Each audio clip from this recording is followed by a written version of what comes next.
Você que pode, abra sua Bíblia aí no livro de Provérbios, no capítulo 31, no versículo 8. Provérbios 31, 8. A palavra diz assim: o quê? Você que sabe, se você quiser ficar, pode ficar, se você quiser ir embora, sinta-se livre. Ir embora, gente, pelo amor de Deus, né? Daqui a pouco o Guto pega a mochila e sai com os cabos embora.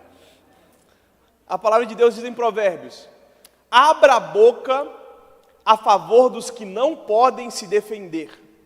Seja o defensor de todos os desamparados. Abra a boca, julgue retamente e defenda os direitos dos pobres e dos necessitados. Deus, somos gratos pela Tua palavra, pela Tua graça, pelo Teu amor, pela Tua misericórdia, por nós termos um lugar onde nós podemos nos encontrar, cantar e ouvir, ver os nossos irmãos, Pai. Somos gratos por esse dia que o Senhor fez, somos gratos por todas as coisas que vivemos até agora. E agora que vamos estar diante da Tua palavra, Senhor, abre os nossos olhos, prepara o nosso coração, para que nós venhamos estar sensíveis, Jesus, à Tua voz, ao Teu toque, à Tua direção, Pai. Nós não queremos que isso seja mais uma quarta, mas como nós falamos anteriormente, uma quarta de encontro. Sabemos que o Senhor está aqui, Jesus, que possamos Te ver, sentir, tocar e ser tocados por Ti. Que ao nosso ir não seja um ir, mas que possamos ser enviados diante do local a qual o Senhor está nos chamando, Pai. Nós Te damos graças e convidamos, Deus Pai, toma o Teu lugar, Jesus, toma o Teu lugar, Espírito Santo, toma o Teu lugar e faça em nós, não aquilo que queremos, pretendemos ou que imaginamos ser bom, mas faça em nós a Tua boa, perfeita e agradável vontade, e nós Te agradecemos, Jesus, porque Tu és bom o tempo todo,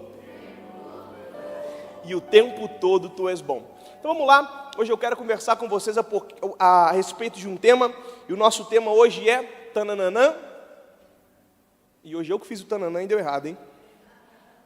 Tananã, ixi, peraí, tananã, ah não, olha eu dando uma nota aqui, vai, então vamos lá, a daqui pode deixar apagada, viu? A daqui do palco. É que entra um reflexo exatamente aqui, mostra toda a sujeira, então eu fico bem perdido. Literalmente aqui, ó. Mas tá ótimo. Fala comigo, a igreja que não se esconde. A igreja que não se esconde. Quantos aí querem ser a igreja que não se esconde? Diga amém. Então vamos lá. Por que eu quero trazer esse tema para nós hoje? Sobre o que eu quero conversar? Creio que recentemente todos nós todos nós conhecemos uma cena famosa aí no mundo dos influencers, até as pessoas mais leigas estão falando um determinado nome. Quantos aí ouviram aí recentemente uma notícia de um cara chamado Felca? Meu Deus! 99,9% da igreja conhece um cara chamado Felca. Você sabe da notícia? Do cara, O Felca é aquilo, ele é um influenciador há muito tempo, não é uma pessoa que eu acompanho, não é uma pessoa que eu tenho ali, não é uma pessoa que eu consumo seu conteúdo, porém, entretanto, todavia, recentemente ele caiu como uma bomba no meio das redes sociais, sim ou não? Todo dia aparece uma notícia bendita desse Felca, daquilo que ele estava fazendo.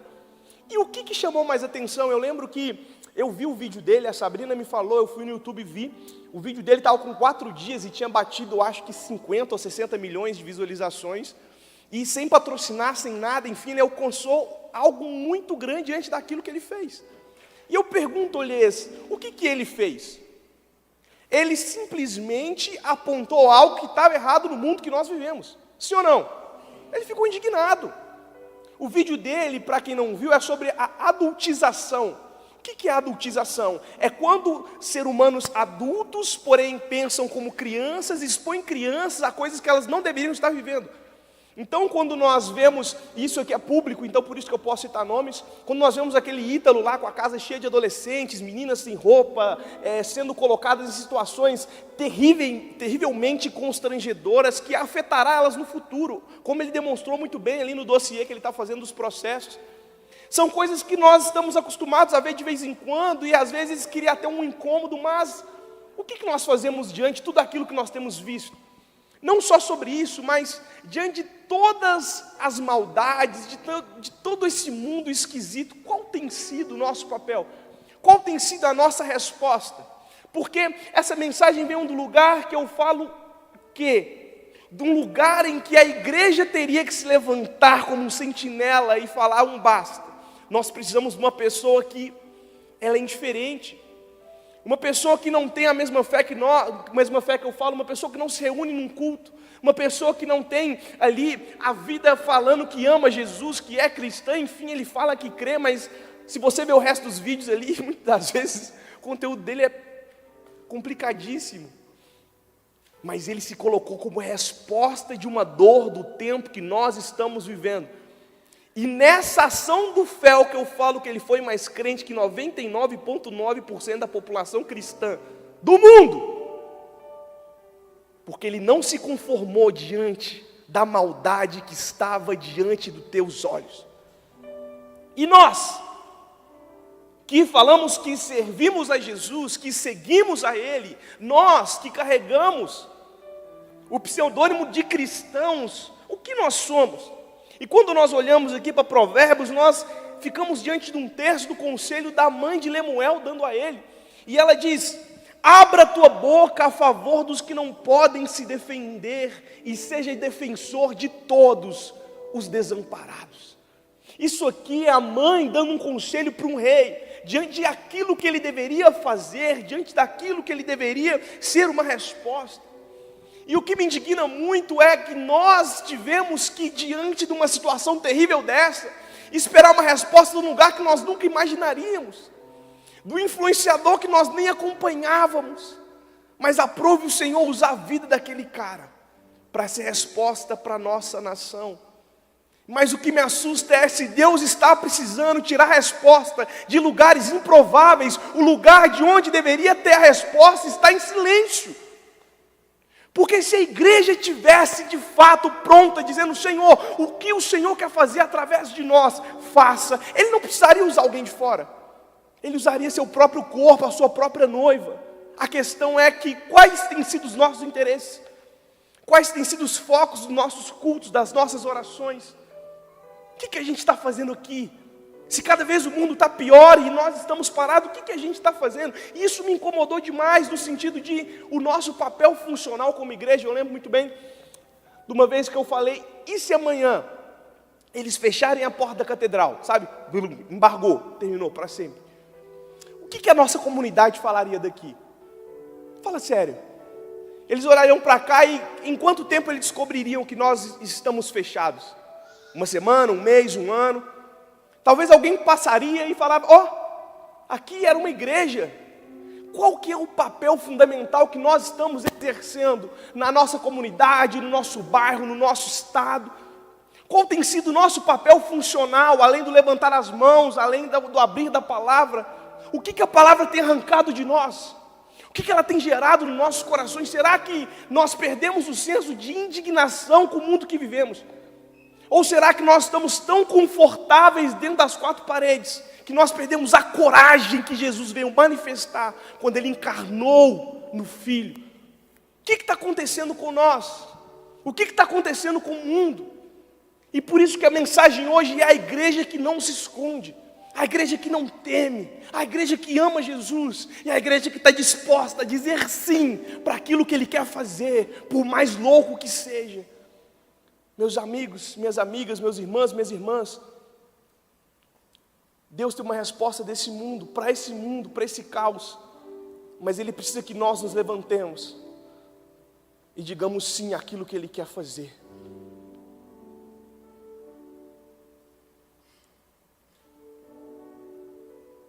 Meu Deus, pensa comigo agora. Se amanhã, e desculpa a temática, todo dia eu saio de casa e falo assim: Senhor, eu não vou chorar hoje na mensagem, eu não vou chorar hoje na mensagem, eu não vou chorar, porque acaba que parece que eu estou querendo emocionar alguém, mas eu sou chorão, isso aí é de fábrica, não tem como. E a temática igreja, a temática, sabe, isso tem um lugar muito sagrado dentro, muito precioso no meu coração. Então, quando eu vou expor assim, eu não consigo segurar as lágrimas, mas então isso aqui não é nenhum tipo de de ferramenta aí para você emocionar comigo, não. Isso aqui é lágrimas diante da situação que nós estamos. Isso aqui é lágrimas diante daquilo que eu enxergo e me incomoda. E pensa comigo, se amanhã, num futuro perfeito, o jornal tivesse que noticiar que a igreja brasileira se levantou em inconformidade com aquela situação que aquele homem fez.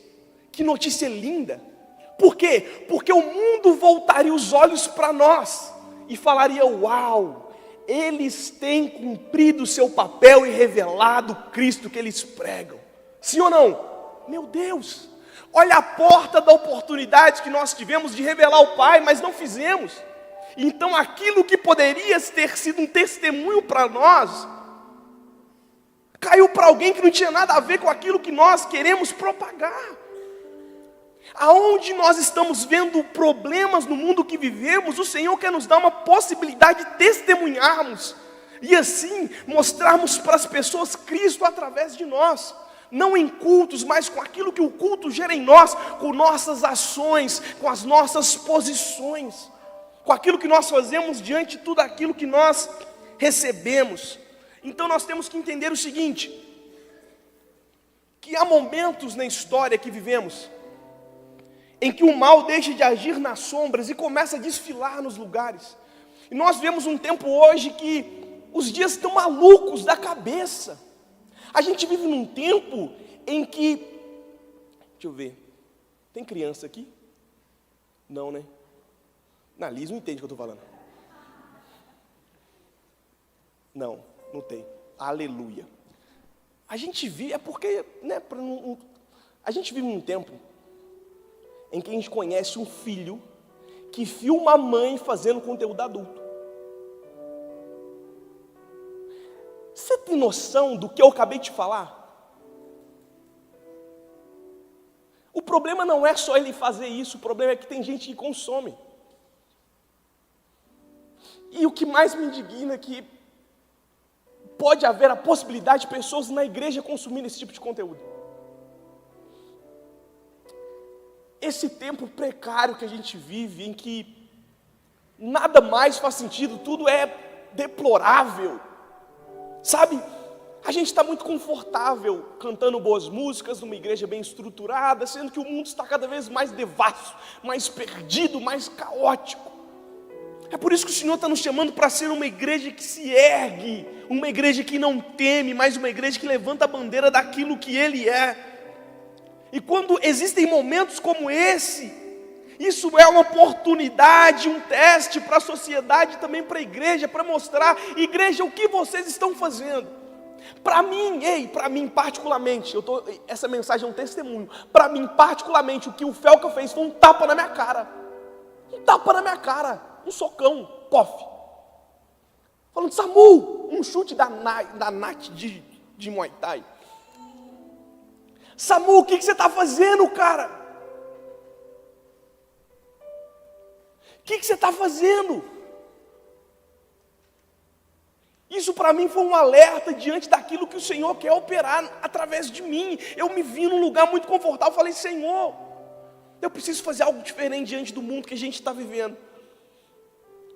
Eu quero fazer a diferença no local que eu estou, no lugar que o Senhor me plantou. Eu não quero passar aqui indiferente, eu não quero passar aqui como mais um. Eu quero ser resposta do Senhor para a dor que o mundo está sentindo.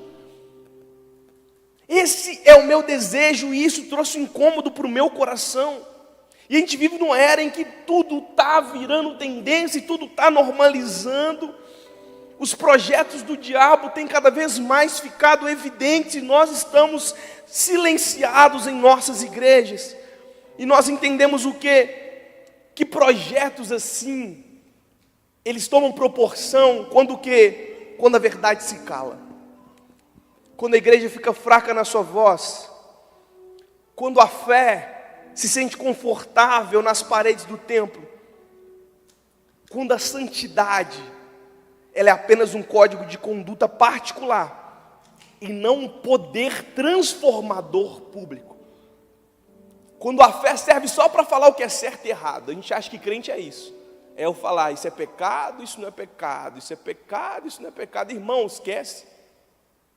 A gente está assim porque a gente não está lendo a palavra, a gente não está vendo a força que Jesus fez quando Ele veio no mundo, a gente não vê aquilo que os discípulos, a gente não vê a operação daquilo que foi escrito de Gênesis e Apocalipse, como a Bíblia foi feita, o esforço, enfim, qual foi a pauta que eles tiveram aqui para isso.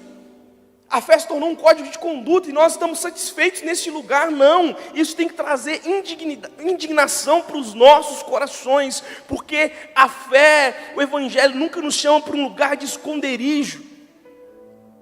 Quando a palavra vem trazer uma característica sobre nós, nos chama de quê? Nos chama de sal para preservar, nos chama de luz para expor e nos chama de corpo para agir.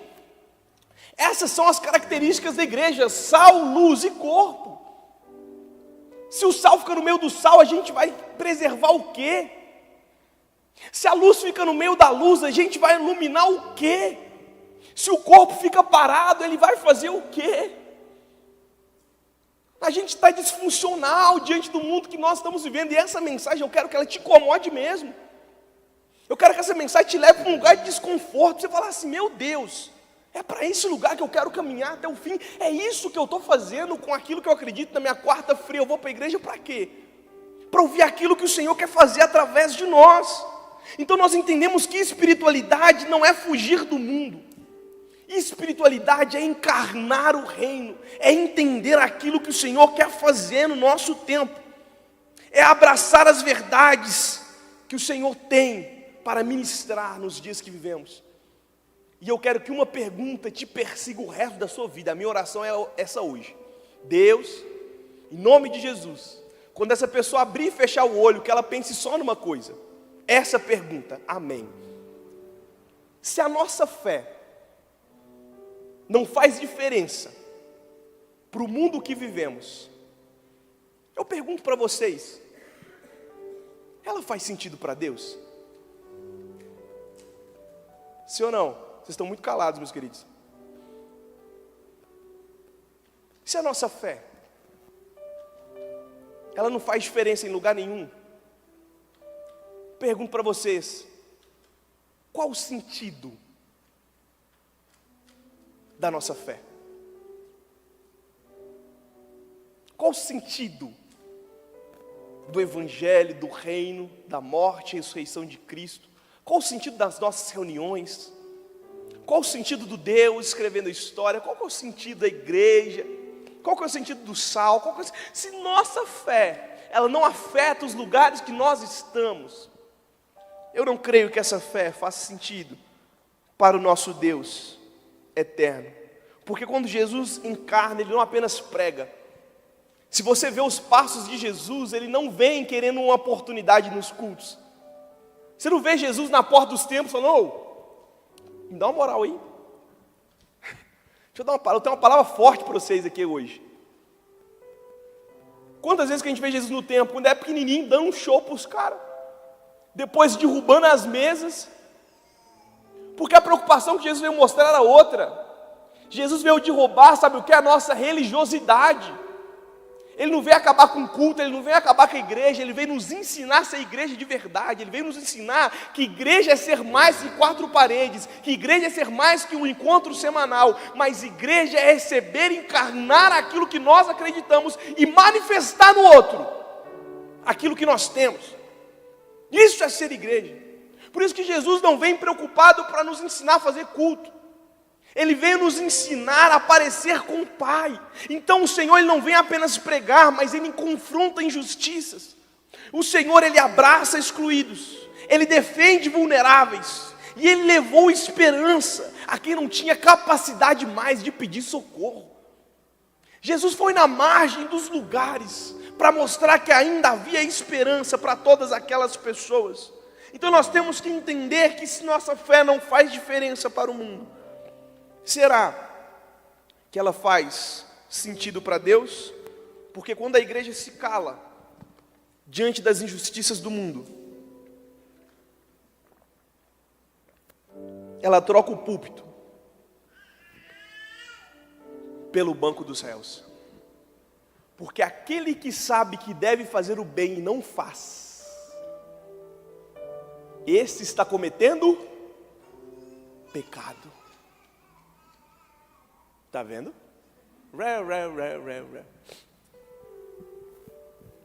Pecado não é só o que a gente faz e deixa de fazer. Pecado é quando a gente sabe que a gente deve fazer alguma coisa e não faz. Isso é pecado. A questão é que nossos olhos estão num lugar de interesse muito diferente daquele dos olhos que Jesus estava. Existe uma possibilidade que se Jesus ele vivesse nos dias de hoje, eu creio que nós não gostaríamos de chamar ele para nossas conferências. Eu creio que Jesus não seria o cara que a gente gostaria de ter no Instagram. Eu creio que Jesus não seria o cara que a gente gostaria que tivesse na roda muitas vezes com a gente. Porque Jesus ele não está comprometido com nossas expectativas. Ei, crente, Jesus não está comprometido com suas vaidades. Ei, crente, Jesus não está comprometido com os planos que você faz. Ele está comprometido com a sua verdade. Ele está comprometido com os seus planos. Ele está comprometido com aquilo que Ele tem. A questão é que nós vivemos num mundo tão egoísta, nós vivemos num mundo tão egocêntrico, que nós não conseguimos olhar com os olhos que Cristo veio à Terra. Pegue a palavra, leia os 4 evangelhos e veja qual foi o papel de Cristo. E se eu quero ser cristão, como os discípulos, como os apóstolos, como todos aqueles homens que fizeram o evangelho chegar até nós, eu tenho que mudar minha rota, eu tenho que mudar minha perspectiva, entender quem é o Jesus que eu sirvo e o que Ele quer fazer no tempo em que eu estou vivendo. Então o primeiro ponto é, o silêncio, ele é cúmplice.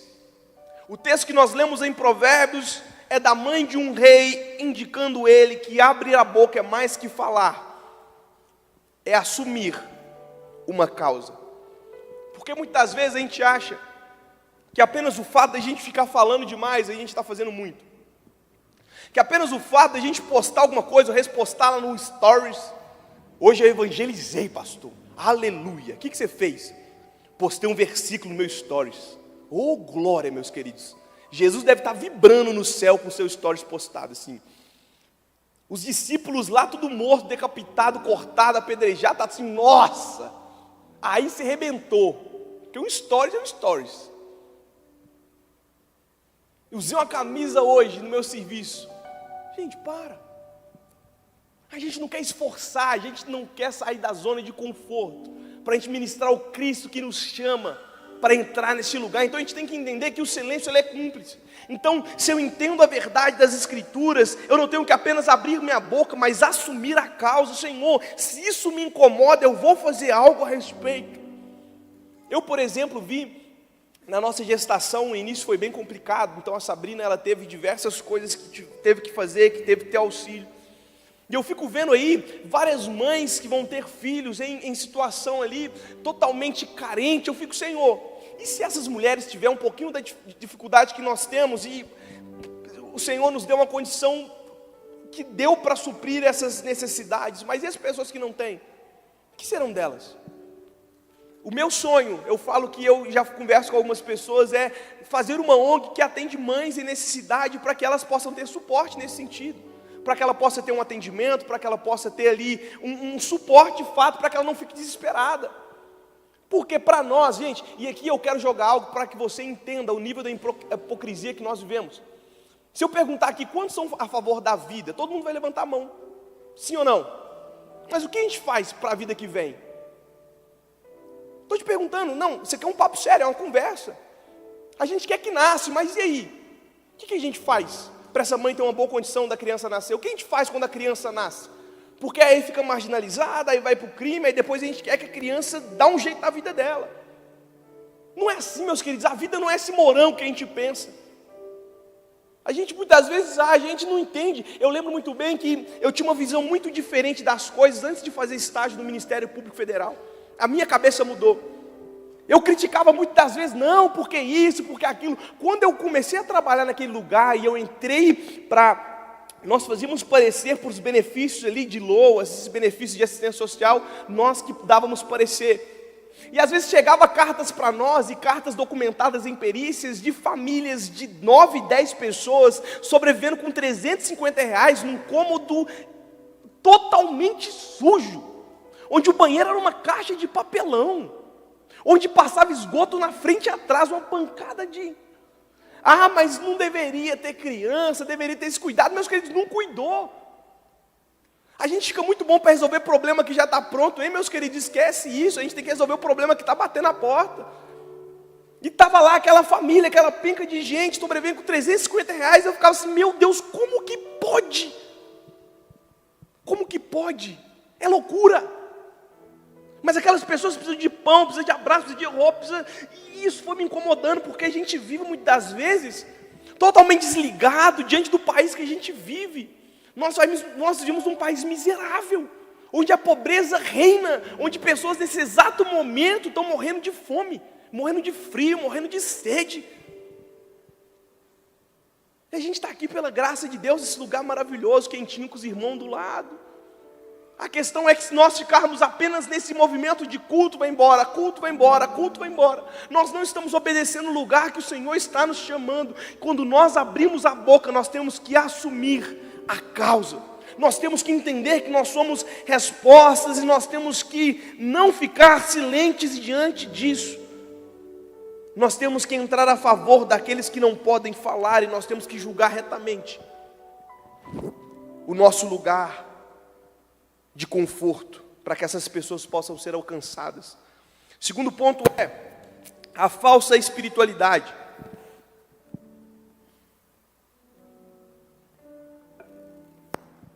Vocês estão comigo, igreja? Diga amém. Que eu entrei numa marcha primeira aqui, É que às vezes você sabe, tem dia que eu vi aqui, parece que eu estou um palhaço. Todo mundo, Tem dia que o giraia vem, meus queridos, e a gente não escolhe palavra não, pelo menos eu não sou assim. Estava lá, eu tentei mudar, falei, Senhor, quarta-feira é de frio, vou levar um negócio mais... E fui, meus queridos, nada dava. Falei, Senhor, então já está aqui, vamos embora. Segundo ponto, a falsa espiritualidade. É aquilo que nós pensamos a respeito de nós mesmos. Existe uma espiritualidade que ela é resumida apenas naquelas pessoas que gostam de ficar com os olhinhos fechados, cantando e orando. Oh, aleluia, glória a Deus.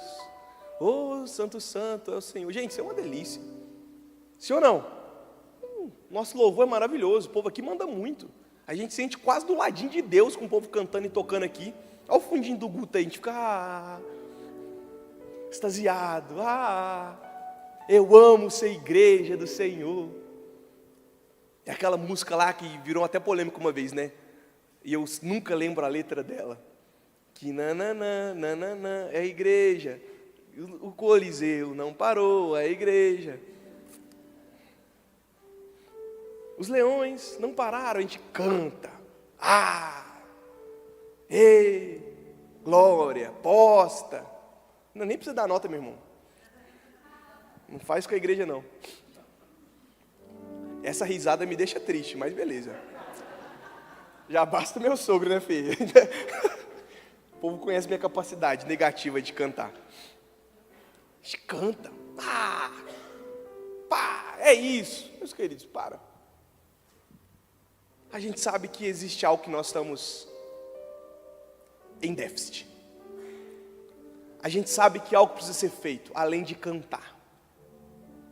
A gente tem que estar aqui às quartas, igual você está, e parabéns por isso, glória a Deus pela sua vida. A gente tem que estar aqui nos domingos, nos encontros de discipulado. Mas se o encontro se resume no encontro, nós não entendemos a fé. Se o encontro se resume no encontro, nós de fato não entendemos os passos de Cristo. Nós não entendemos suas chagas, nós não entendemos a sua coroa de espinhos, nós não entendemos os furos em suas mãos, nós não entendemos a história do Evangelho. Porque se de fato o Evangelho que eu creio, a espiritualidade que eu tenho, é apenas o bom gosto de ficar com os olhos fechados, e eu não tenho capacidade de olhar para a dor do meu próximo, eu não fui afetado pelo Evangelho de Cristo. Se eu quero ficar vivendo de culto em culto, conferência em conferência, apenas, eu não entendi o Evangelho de Cristo, o que isso está gerando em mim? Qual o movimento que isso está dando para a minha vida? Porque quando nós olhamos para Isaías do 1 ao 15, do capítulo 1, do 15 ao 17, ele fala que Deus rejeita o culto vazio, mas no final ele termina, aprendam a fazer o bem e busquem a justiça. O Senhor sempre está nos dando um movimento depois do encontro e fala assim: gente, o culto vai ser legal, vocês vão estar ali, vocês vão cantar, vocês vão, mas isso tem que gerar algo em vocês, isso tem que gerar uma resposta no coração e na vida. É a gente orar para Deus alimentar o faminto e não fazer nada em direção a isso. É a gente ficar parado diante desse caos que nós temos vivido. Orar contra a injustiça, sem tomar nenhuma ação diante disso, se chama hipocrisia. E quando Jesus vem, Ele vem combater o quê? A hipocrisia. Por isso que a gente tem que abraçar hoje Cristo e falar: Senhor, o que eu posso fazer para melhorar esse mundo perdido do jeito que está? Para que o Senhor não precise usar um maluco, mas que o Senhor me use, Pai, que eu seja o maluco que o Senhor quer usar, para fazer algo diferente nesse mundo, para que eu possa afetar as pessoas com aquilo que eu recebi, para que eu possa me parecer com você. Porque quando Jesus vem, a gente tem que entender que orar contra a injustiça e agir é hipocrisia religiosa, mas quando Jesus vem, Ele vem em defesa daqueles que eram indefesos. Ele vem em defesa daqueles que precisavam, das pessoas que eram injustiçadas, das pessoas que realmente precisavam de um toque. Quando em Marcos 10, Jesus repreende as pessoas que queriam afastar as crianças dele, o que Jesus fala? Deixe vir a mim os pequeninos. Naquela época, criança era o quê? Qualquer coisa. Falou: não, tire essas crianças aqui do pé de Jesus, porque vai incomodar. Tira essas crianças de perto de Jesus, porque não, a criança não, vem para cá, criança. O que Jesus faz? Não, vocês não entenderam ainda. Vocês estão querendo aqui fazer um culto bom. Eu quero mostrar para vocês onde vocês têm que tocar. Deixa essas crianças vir para cá, porque o reino de Deus pertence a elas. Olha o que Jesus faz, Ele vira a mesa na nossa cara, só que a gente finge que não vê. A gente põe a culpa na criança, ó, a criança que derrubou a mesa. Não! Cristo está chamando nossa atenção para o lugar que a gente deve olhar. Isso era escandaloso para uma cultura que não valorizava a criança. Que cara é esse que quer deixar as crianças perto dele? O reino dá prioridade aonde o mundo quer descartar. O reino dá prioridade para os lugares aonde esse mundo não quer olhar. E a igreja, como corpo de Cristo, não pode ser diferente. A igreja, como corpo de Cristo, defende, fala comigo, defende, protege e forma. Amém.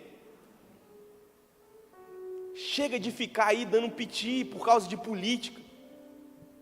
Chega de ficar dando piti por causa de diferença doutrinária. Ai, vai ser salvo, vai bater. Esquece. Existe algo muito superior que nós não estamos fazendo. Eu pergunto, muitas vezes, e pensa comigo, a política tem um papel essencial, a gente tem que aprender a votar, a gente tem que aprender ali a fazer toda essa prática, mas o que esse cara precisou de um político para fazer o que ele fez? Nada. Nós temos que entender assim, que tem dias que a política estará de acordo com aquilo que nós cremos, outras vezes não, mas independente se está ou não está, nós temos um papel a ser exercido nesse mundo, ele favorável ou não. Nós não temos que depender de nada além daquilo que Cristo está nos chamando para fazer, e nós temos que ir, ser resposta, parar de depender de coisas que estão fora do nosso controle, fora do nosso alcance, fora da nossa alçada. Nós temos que sim, assumir nosso papel como cidadãos cristãos, mas a nossa resposta de defender, de proteger e de formar, vai muito além dos nossos interesses ideológicos. E o último ponto que nós vamos conversar é o custo da ação. É o custo da ação, é aqui que pega a gente. Sabe por quê? Porque a gente faz muita conta do que vai acontecer se a gente fizer isso. Eu estou nessa igreja há 4 anos. E você pode ter feito, eu não posso ter visto, tá bom? Isso aqui não é direto. Mas a gente está aqui tem 4 anos. E eu nunca vi alguém indo ali servir aquelas pessoas que estão do outro lado ali, naquele processo de vida doloroso ali, da prostituição, aqueles travestis. Por quê? Porque a gente fica assim, o que os outros vão pensar se me ver indo lá? É a minha reputação. Mas posso te contar uma coisa? Quem está do outro lado lá é nosso irmão, é nossa irmã. É gente como nós. É gente que Deus quer salvar. mas o custo de ir lá é muito alto. O custo de fazer alguma coisa é muito alto. O custo de, entre aspas, sujar a nossa reputação é muito alto. Então a gente tem que entender que quando nós entramos nessa rota de querer de fato encarnar e viver aquilo que Cristo quer fazer através de nós, existe um custo. Haverá críticas. Então quando você fizer alguma coisa, o povo não vai te aplaudir, uau, como você tem ajudado. Não, eles vão te criticar. Haverá cancelamento, haverá perseguição. Principalmente, sabe de onde? Dos irmãos da igreja. É complicado, sim ou não? Quando a gente não quer ir, não é o que a igreja vai pensar que a gente está fazendo. Nossa, o que o irmão vai falar de mim se me ver indo ali, se vir um copo d'água, fazer alguma coisa? É isso, a gente está silente, a gente esquece o que o Senhor fez. Amós 5:10 diz que as pessoas odeiam quem fala a verdade na porta da cidade. As pessoas detestam as pessoas que vivem verdadeiramente aquilo que elas creem, a verdade da Bíblia. Quando nós vemos Luther King, que era um homem que ia contra o racismo, ele não apenas falava, mas ele marchava, ele lutava e morreu por isso. Nós temos que assumir esse papel de uma espiritualidade viva e ativa, porque o calar não nos preserva. O calar, ele nos condena. O time de louvor já pode subir, nós vamos encerrar. A gente tem que entender que daqui uns dias a gente vai para um lugar que a gente adora, que é a eternidade. Vocês estão felizes com isso? Que vai ter um novo céu, uma nova terra, não haverá choro, não haverá lágrima, não haverá dor, não haverá doença, não haverá problema, não haverá fome, não haverá nada de ruim nesse lugar, e nós vamos estar lá no banquete do Cordeiro, vivendo isso para o resto das nossas vidas. E isso nos traz alegria, nos traz satisfação como igreja. Mas eu creio muito dentro de mim, que a pergunta de Deus para nós naquele momento é: o que você fez? Porque quando nós vemos a Jesus e as pessoas falam para ele: Senhor, Senhor, no seu nome nós profetizamos, no seu nome curamos, no seu nome expulsamos demônios. Essa foi a fala não de uma pessoa não cristã, mas de um cristão falando: Senhor, eu fui um servo top.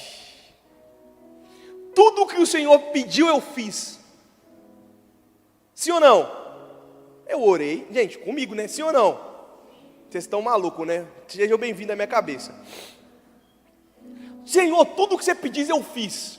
Eu cumpri a escala, eu fui no culto, tirei demônio, eu dei oferta, eu dei o dízimo, eu fui na igreja, eu não roubei, eu não matei, eu não prostituí, eu não nananana. Deus, opa, beleza. Mas eu não te conheço. Como assim? Porque realmente aquilo que eu pedi você não fez. Então quando perguntam para Jesus, quando o encontraram, ele fala: quando vistes alguém nu, e não destes o que vestir, quando viu alguém com fome e não deu comida. Aí nós descobrimos: meu Deus, eu fiz o caminho errado. Existiu uma resposta que eu não dei. Existiam pessoas que eu não toquei. Existiam pessoas que eu não entreguei aquilo que eu carregava. Existem familiares nossos que estão com problemas aqui em outra parte, mas existem familiares nossos que estão com problemas e nós preferimos ver o mal feito do que ir lá e ser redenção. Uma pessoa que engravidou mais cedo, a gente tem um papel muito mais de julgador do que, opa, agora que vai nascer não tem o que fazer, meus queridos. Não tem outra coisa, a gente tem que ser redenção para esse povo. Ah, mas ele teve escolha, tá bom, mas e aí? Se Deus for julgar por uma escolha ruim que a gente fizer, a gente está enrolado. Não entra ninguém no céu. Só Jesus, Deus Pai e o Espírito vão ficar lá por resto da vida, e quem já está, né? O resto vai ficar tudo parado. Não, a gente tem que dar uma resposta para esses dias. A gente tem que entender que nós somos igreja de Cristo. Nós carregamos a coisa mais valiosa que esse mundo pode ter, que é o Espírito Santo de Deus. Nós somos filhos do Pai, nós temos esse lugar reservado para nós. Só que a mesa é muito maior do que a gente imagina. A mesa é muito maior, existe muito mais cadeiras. E o chão é tão branco que nem um pé tão sujo não possa sujar, não. Lá o chão, ele limpa a nós. É novas vestes, novo corpo. Aproximar de Jesus é isso, é nós sermos luz, é nós sermos sal, é nós conservarmos, preservarmos, cuidarmos, redimirmos. Porque o meu maior desejo, eu falo isso aqui de peito aberto, meu maior desejo é chegar no céu, encontrar com gente, falar comigo, sabe, dar um high five bem gostoso, assim, ó, pá, obrigado, cara, por a gente ter ficado junto um tempo. O Senhor conhece meu coração, Ele sabe que eu vivo para isso, senão eu não estaria aqui nessa quinta-feira. Estaria em casa, comendo Kit Kat e vendo Netflix. Mas estou aqui chorando na frente de vocês tudo, falando, gente, nosso mundo está perdido. E eu estou aqui pregando porque eu creio que aqui está a esperança de muitas pessoas para o mundo que a gente vive. Eu estou aqui porque eu acredito na nossa igreja. Eu estou aqui porque eu acredito em vocês. Eu estou aqui porque eu acredito eu acredito de Deus em nós. Eu acredito que pode ser diferente. Eu acredito que nós podemos sim fazer a diferença. E eu gostaria de convidar você a ficar de pé no seu lugar para nós orarmos. O texto diz: abre a boca a favor dos que não podem se defender. Seja o defensor de todos os desamparados. Abra a boca, julga retamente e defenda os direitos dos pobres e dos necessitados. E a última frase é: o mundo precisa da voz da igreja, porque se a nossa boca se fecha, o inferno encontra o silêncio para ecoar o seu discurso. É tempo de nós redimirmos as crianças, meus queridos. Não apenas com um discursinho, não. É tempo de nós fazermos algo. A gente está tão pronto para ganhar, a gente está tão pronto para construir nossa vida, estamos fazendo prédio, estamos fazendo coisas assim, mas nós entendemos que nós temos que entregar, que nós temos que repartir aquilo que nós temos. Que a nossa igreja não venha esquecer a missão que ela tem. Nós somos sal, nós somos luz, e nós somos corpo de Deus para o tempo que vivemos. Nós temos que iluminar as trevas, nós temos que redimir as pessoas perdidas, e nós temos que acoplar ela no nosso corpo, como irmãos e irmãs. Hoje, pela graça de Deus, eu estou aqui. Porém, quando eu estava perdido no mundo, como um desgarrado, não teve ninguém para me abraçar, para me trazer no corpo. Eu não era bom para estar na igreja. Mas pela graça do Senhor hoje, esse rejeitado, excluído está aqui. Porque Deus é bom. E a sua misericórdia dura para sempre. Por isso que eu gosto de abrir os olhos, porque quantas pessoas que podem ter o testemunho mais incrível que esse mundo já viu, estão perdidas e cruzando com nós o tempo inteiro. Nós não estamos fazendo nada. Que possamos de fato vestir essa camisa e abraçar essa causa, porque eu creio que nós somos a igreja que não se esconde. A igreja de Jesus Cristo. A igreja que não teme de sujar as mãos, de sujar os pés, mas que encara a missão e cumpre o chamado de Deus. Gostaria de orar com você. E essa é uma oração de despertamento. Essa é uma oração que não é sobre você. Talvez você veio aqui com um problema, Deus sabe, Ele já está operando. Talvez você venha aqui com uma preocupação, Deus sabe, Ele está cuidando. A sua vida está nas mãos de Deus e você já está no melhor lugar, então você está encaminhado. Então se esquece um pouco daquilo que você veio buscar aqui hoje. Entenda que nesse exato momento existem pessoas precisando de nós. Existem pessoas que estão precisando de uma ação. Existem pessoas que estão precisando de uma posição através das nossas vidas. E nós precisamos dizer sim para isso. Então, Jesus, desperta o nosso coração nessa noite, Pai. Desperta o nosso coração com o Teu Espírito, Jesus. Não com o Espírito que se conforma a quatro paredes. Não com o Espírito que se conforma apenas, ó Pai, com aquilo que nós cremos que é espiritualidade. Mas com o Espírito que nos leva aos lugares a qual o Senhor quer manifestar o Teu poder, a Tua graça, o Teu amor, Jesus. Nos guia em direção dos perdidos. Pai, nos guia em direção das coisas más desse mundo, Pai. Que nós não venhamos temer sobre a nossa reputação. Que nós não venhamos temer diante das coisas horrendas desse mundo, Pai. Porque nós carregamos a esperança eterna. Nós carregamos o Cristo ressurreto. Nós carregamos aquele que venceu a morte. Nós carregamos a verdade dos reis. Mas o Rei dos Reis que encarnou num corpo mortal para mostrar para nós que existem lugares que devem ser tocados, Pai. Nós seremos criticados, nós seremos cancelados, Pai, mas nós não vamos parar, porque a voz que nos chamou é maior do que qualquer outra coisa, Jesus. Ajude-nos, Senhor, a tirar um pouco os olhos de nós. Ajude-nos, Senhor, a tirar os olhos um pouco daquilo que estamos passando, os nossos problemas, os nossos dilemas. Ajude-nos a enxergar, Jesus, os lugares aonde precisa do Teu reino tocar, o Teu reino alcançar, o Teu reino restaurar, o Teu reino fazer a diferença, Pai. Envia-nos a esses lugares. Jesus, quebra o nosso orgulho. Jesus, quebra a nossa religiosidade, Pai. Jesus, quebre as nossas máscaras. Senhor, nós queremos, Pai, alcançar esses lugares, porque nós sabemos que o Senhor, o Teu coração está batendo por essas pessoas. Nós sabemos que o Teu coração sangra ao ver esse tipo de situação, Pai. Nós sabemos, Jesus, que quando o Senhor subiu no madeiro e gritou que estava consumado, Pai, o Senhor tinha essas pessoas diante dos Teus olhos. Abra os nossos olhos, Senhor.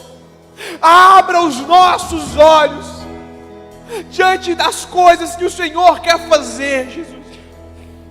Traga indignação para os nossos corações, uma indignação santa, Jesus, uma indignação de justiça, para que nós não venhamos aceitar mais as inconformidades desse mundo, as loucuras que esse mundo quer normalizar. Não, Senhor, nós queremos nos levantar como sentinelas em justiça para redimir, ó Pai, custe o que custar, Senhor.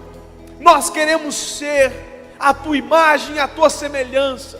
Nós queremos ser resposta, Pai, mas ajude-nos a vencer muitas das vezes o nosso maior inimigo, que é a nós mesmos, Pai. Ajude-nos a sair daqui dispostos a fazer alguma coisa diferente do que temos feito, Senhor. Ajude-nos, Pai. Ajude-nos, Pai.